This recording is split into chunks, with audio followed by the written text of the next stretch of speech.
Jordan James. Obviously played rugby for quite a long time. Probably had more clubs than Tiger Woods. Yeah, sort of played for Wigan, Salford, Castleford, Widnes, Swinton, Crusaders before they went bump. So yeah, I had quite a few clubs. Now I cut hair for a living, which is a little bit of a change. If someone would have told me 10, 15 years ago that you'll go from being a Marine to playing rugby professionally and then all of a sudden you're going to be holding a pair of scissors, I would have totally laughed in their faces, but I'm really enjoying it. Got 2 barber shops now and a specialty coffee shop, which is going really well. We're in some couple of good areas in Manchester. Yeah, we're just trying to grow the businesses as much as we can and enjoying it along the way. So I get my working ethos from my parents, I'd say, especially my mum. With the Marines, I was going to join the army at a young age because I didn't think I'd make the Marines, but she sort of taught me into doing the Marines, and then I passed through that with flying colours. And then same with rugby, really. My dad's always pushed me with rugby. He just sort of said, you can do anything you want, and they've always pushed me and said, look, anything you want to do, you can do it. And that's always stuck with me, really, and I've took that into business now. I've always worked hard. I was never a talented player. I was just a grafter, really, and I'd always give me all on the pitch, but I'd never throw a 20-yard pass or chip and chase or anything like that. I was just there really to, run as hard as I could and tackle as much as I could. That was always what I sort of try and base everything around.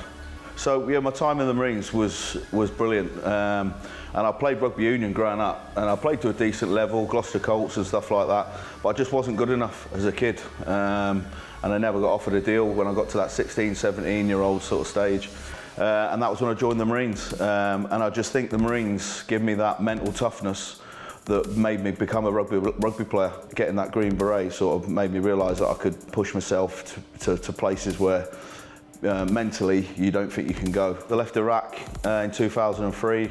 I signed at Sheffield within a month, played a year at Sheffield, played for Wales literally 2 months after I'd left for Iraq. I don't know how that happened, I just sort of in the right place, right time. Played against Australia, 1 minute I'm on the sandy dunes of Saudi Arabia and Iraq, and next minute I'm playing against Brett Camorley and people like that. It was just surreal. And then it just sort of escalated from there, really. Like I say, I was never a talented player, but I just gave my all and I tried my hardest and got my chance to play Super League with Wigan, which was 2006, I think, just after I'd been at Castleford. Played a few Super League games at Wigan, then went to Widnes on loan, and then signed at Crusaders, where I played a couple of years at Super League there. Yeah, and then Salford obviously for 2-3 years, and then finished off at Wigan, and then had a nice little end of my career at Swinton, where we managed to get promoted that year. So, and that was where I finished. That was enough for me.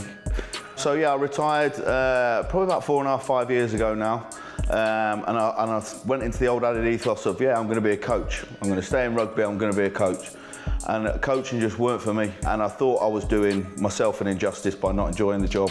But also, I didn't want to take up a spot of someone else's at Wigan who could probably do a better job than me, basically. But I did enjoy the coaching, but it just weren't for me, and I knew I weren't going to do it for the next 20 years.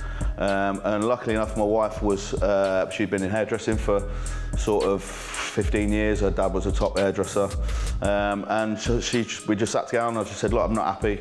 I don't want to be in rugby anymore. I need a break. And yeah, this is where barbering came from, really. And it was quite funny when I was at Salford, they were dishing out these courses that the Rugby League Cares were doing, and one of the courses was barbering. And I sort of said to the lads, I fancy doing barbering. Everyone themselves at me and just sort of said, oh, you're barber, you can't cut hair for a living, you're Jesse and all that sort of stuff. I was like, just a bit of changing room banter. And I sort of took it to heart a little bit. I thought, oh yeah, I can't do that. And but then when I left, obviously, we got into it, and barbering's really trendy now. It's on the up. So yeah, I did my course down in London, started cutting hair, and just found that I loved it. We set up our first shop 2.5, 3 years ago, after I worked in town for a bit, and then we managed to get this second place, which we always wanted to do, a coffee shop with a barbershop environment. People can come down, they can have decent food. Our coffee is like second to none. We get it from a local roastery and Coates, and it's going from strength to strength. You know, we've got a great area, it's booming, and like I say, yeah, then people that did take the piss, they all come and see me for an haircut now. So, and they all want mates rates as well, the cheeky buggers, which ain't so great, is it? So Benny Flower comes in, Gil Dodson, Mickey Mack's a good favourite of mine. He's very picky. Standard Leeds lad. Jackson Hastings, he's very conscious of his hair, even though he had the worst mullet I've ever seen in my life. And it's nice to be able to catch up with a lot of old mates, lads that I used to play against used to beat me up, and lads I used to beat up. So it's always it's a good laugh when you see them all. And you know, as much as like warriors you are on the pitch, you're all mates off the pitch, which is always great for rugby, and that's what I always thrived off, really. If I had my time again now, where I'd signed, say when I was 16 or something like that, 100% get a trade from the off. Whether it's a manual trade, whether you're going to a sort of apprenticeship where you can get a day out here and there from training, speak to the Rugby League cares people, speak to your welfare officers at your clubs, get some stuff in motion around the early 20s and have an idea of what you want to do when you finish, because it's a short career. So I was lucky enough to play till I was 34. A lot of lads don't, so and even less play past 34. So, you know, get something set up. That's my little bit of JJ wisdom. There you go. So I'm really looking forward to the Yorkshire versus Lancashire game. Can't wait to get out there and bump some heads again. You know, I played about 3-4 years ago in a charity game and broke groins within about 2 seconds. So I'm hoping I last a little bit longer. But JJB, what an absolute brilliant bloke for the game he's been.